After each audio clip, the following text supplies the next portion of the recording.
Demi Moore has just broken her silence about Bruce Willis's nursing home situation, and what she revealed exposes the hidden cracks in what everyone thought was Hollywood's perfect blended family. Because this isn't just about medical care anymore. It's hard to see somebody who was so, vibrant and strong and so directed,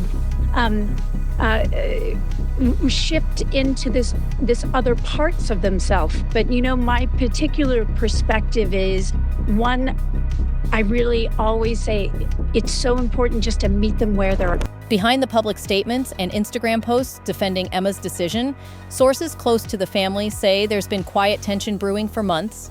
The kind of tension that happens when $400,000 a year buys professional care, but can't buy back the man Bruce used to be. Demi's recent words weren't just supportive platitudes. They were carefully chosen statements that, when you read between the lines, reveal a family struggling with impossible choices. And when you look at the timing of her comments, the strategic nature of her support, you start to see the real battle isn't just medical. It's about who gets to decide how Bruce Willis spends his final years and whether the woman who knew him for 13 years has any say in the life of the man she still calls family. Stay with me, because what Demi said publicly is only half the story. The other half reveals a family fracturing under the weight of a disease that strips away everything except the hardest questions about love, loyalty, and letting go. To understand why Demi's recent statements matter so much, you have to understand what really happened when Emma made her bombshell announcement in August 2025. Emma revealed on national television that Bruce now lives in a separate, one-story home with round-the-clock professional caregivers. It's just hard to see that. Because as quickly as those moments appear,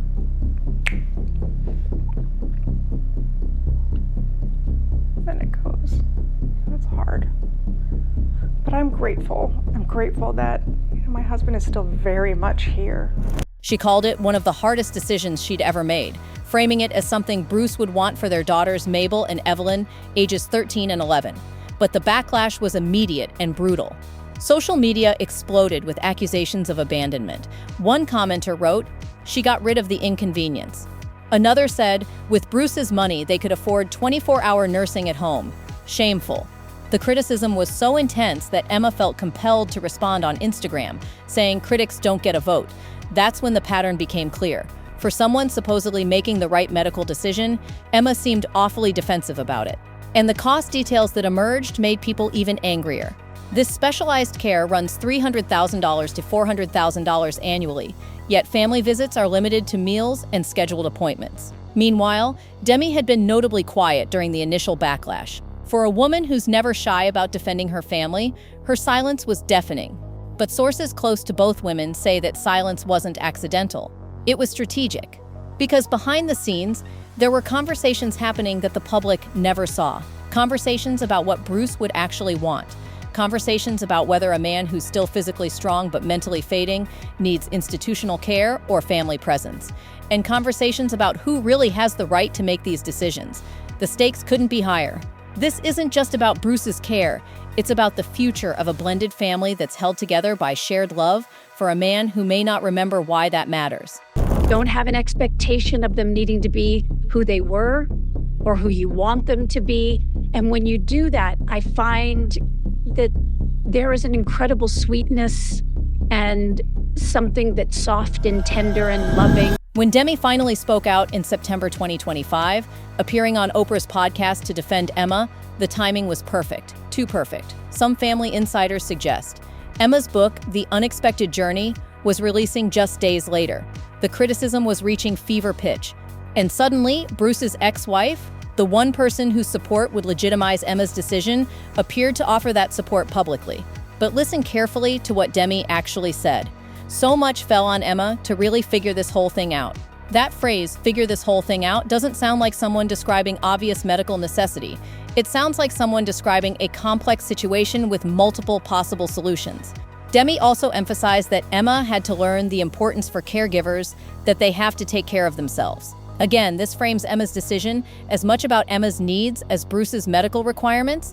That's not the language you use when discussing life-threatening health emergencies requiring immediate professional intervention. Family sources say Demi's daughters, Rumor, Scout, and Tallulah, have been visiting Bruce regularly at his new facility. But there's a difference in their demeanor now, according to people who've observed these visits. They're quieter, more formal. Bruce is still very mobile. Bruce is in really great health overall. You know, it's just his brain that is failing him. But the language is... Yeah, the language is going. And, you know, we've learned to adapt, and we have a way of communicating with him, which is just a different way. The easy family dynamic that defined their blended household for decades feels strained. One insider described watching Rumer leave one of these visits, looking emotionally drained in a way that had nothing to do with her father's condition. When pressed, they said it seemed like she was navigating something beyond grief, more like frustration or helplessness. The most telling detail? Demi's praise for Emma came with a subtle but significant qualifier. She called Emma's navigation of Bruce's condition masterful, but also emphasized how young Emma is, how nobody could have anticipated where this was going to go. That's the language of someone making excuses, not someone offering unqualified support. When family members start explaining each other's decisions instead of simply endorsing them, it suggests conversations happening behind closed doors that the public isn't seeing. Does he know what's going on? Is that something that he is aware of? Hard to know. It's hard to know. Yeah. Here's where the public story starts to crack under examination. The contradictions in Emma's own explanations for why Bruce needed to be moved. Initially, Emma framed the decision around her daughter's needs. She said Bruce would want them to be in a home that was more tailored to their needs, not his needs. That suggests the move was about creating a normal childhood environment for Mabel and Evelyn. But then Emma revealed another reason. Bruce becomes agitated by noise, so they'd stopped having play dates and sleepovers at their home. Felt a little removed, very cold, not like Bruce, who is very warm and affectionate. To going the complete opposite of that was alarming and scary. This positions the move as medical necessity. Bruce couldn't handle the sound levels of a household with children. Later, in interviews about her book, Emma emphasized the calm and serene atmosphere Bruce's condition requires. Now the move isn't about the daughters or noise sensitivity, it's about specialized environmental controls. Only a medical facility can provide. 3 different explanations for the same decision. Each one makes sense individually, but together they suggest someone working backward from a conclusion, trying to find the justification that will generate the least criticism. Family insiders say this pattern reflects deeper tensions that have been building for months. Sources close to Demi's daughters suggest they felt increasingly shut out of decision-making about their father's care. Not maliciously, but practically. Emma holds medical power of attorney. Emma manages the daily logistics. Emma controls access to Bruce's schedule. The move to the separate facility didn't just change Bruce's living situation, it formalized Emma's control over his daily life in ways that may have made some family members uncomfortable. One source, speaking anonymously, suggested that Demi's public support for Emma came only after private conversations where certain boundaries were established. Specifically, assurances that Bruce's older daughters would continue to have regular, unscheduled access to their father. The timing of these private negotiations, followed immediately by Demi's public endorsement, suggests a family working out power dynamics behind the scenes while maintaining a unified front for the cameras. The most revealing aspect of this entire situation isn't what anyone has said publicly, it's what they haven't said. Notice that none of Bruce's older daughters have made public statements supporting Emma's decision. They've stayed carefully neutral, posting birthday tributes and family photos, but avoiding any comments about the care arrangement itself. For a family that's been notably open about Bruce's condition for 3 years, this silence is striking. Compare that to how they handled Bruce's initial diagnosis. The entire family, Emma, Demi, and all 5 daughters released a joint statement. United front, shared messaging, clear family solidarity. The contrast with the current situation couldn't be more obvious. Emma's book release, just weeks after the care controversy exploded, also raises questions about timing and motivation. The book, The Unexpected Journey, positions Emma as both caregiver and author advocate. But critics have noted that she announced the book deal months before revealing Bruce's living situation publicly. Which came first, the caregiving decision or the content opportunity? Some skeptics argue that moving Bruce out creates better material for a caregiving memoir than keeping him home would have. A book about maintaining family life while managing dementia at home might be inspiring, but it wouldn't have the dramatic tension of a book about making impossible choices and facing public criticism. Emma has pushed back against this cynicism, and fairly so. Caregiving is genuinely exhausting, and the criticism she's received has been often unfair and sometimes vicious. Anyone questioning a caregiver's motives should consider the reality of managing frontotemporal dementia in a household with young children.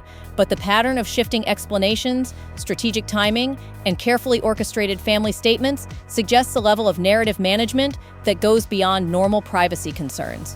When Demi finally offered her public support, she was careful to position it as recognition of Emma's burden rather than endorsement of her choices. That's diplomat language, supportive enough to end speculation about family conflict, but measured enough to preserve some independence. The result is a situation where everyone's positions are clear on paper, but the underlying tensions remain unresolved. Emma has the authority she needs to manage Bruce's care. Demi has demonstrated family loyalty publicly, and Bruce's older daughters maintain access to their father while avoiding any public criticism of their stepmother. It's a functional compromise, but it's still a compromise. And compromises in family situations usually mean someone isn't getting what they really want. The broader implications of this family dynamic extend far beyond one Hollywood household into questions that millions of American families face when dementia strikes. The central tension isn't really about money or medical expertise, it's about competing definitions of care itself. Emma's approach prioritizes safety, professional oversight, and structured routine. It's evidence-based, doctor-recommended, and focused on managing the disease's progression. But Demi's perspective, informed by decades of knowing Bruce, seems to prioritize connection, familiarity, and emotional continuity. It's relationship-based, family-centered, and focused on preserving whatever remains of the person he used to be. Both approaches have merit. Both reflect genuine love and concern, and both are incompatible with each other in practical terms. The $400,000 annual cost of Bruce's care isn't really about money for a family with his resources. It's about what that money represents. Professional distance, institutional routine, the replacement of family presence with paid expertise. For Emma, that trade-off makes sense.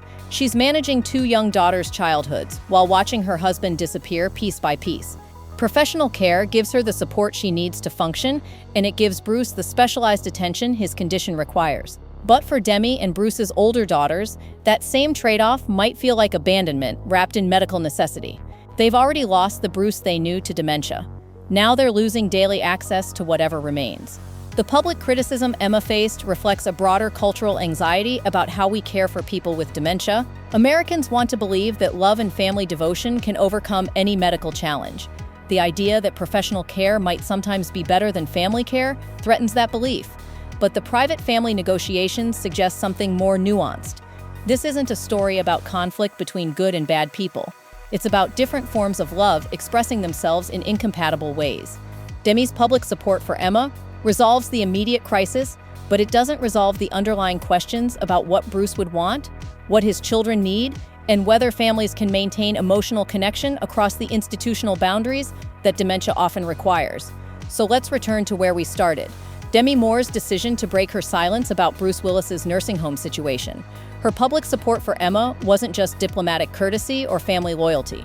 It was the resolution of a private negotiation about power, access, and the future of their blended family structure. The evidence points to a family that privately struggled with questions they couldn't answer publicly. Is $400,000 worth of professional care really better than family presence? Can institutional routine replace the comfort of familiar voices and faces? And who gets to decide when the person who needs care can no longer make these choices himself? Emma's shifting explanations for the move, daughter's needs, noise sensitivity, medical necessity, reveal someone working through complex motivations in real time. The timing of her book deal and the strategic nature of family statements suggest careful narrative management around genuinely difficult circumstances. Demi's careful language and offering support, praising Emma's effort while emphasizing how young she is, how unprecedented the situation has been, sounds like someone maintaining family peace while preserving some independence. And the silence of Bruce's older daughters speaks to the impossible position of adult children watching their father's care being managed by someone whose priorities, however reasonable, might not align perfectly with their own sense of what he would want. This isn't a story about heroes and villains.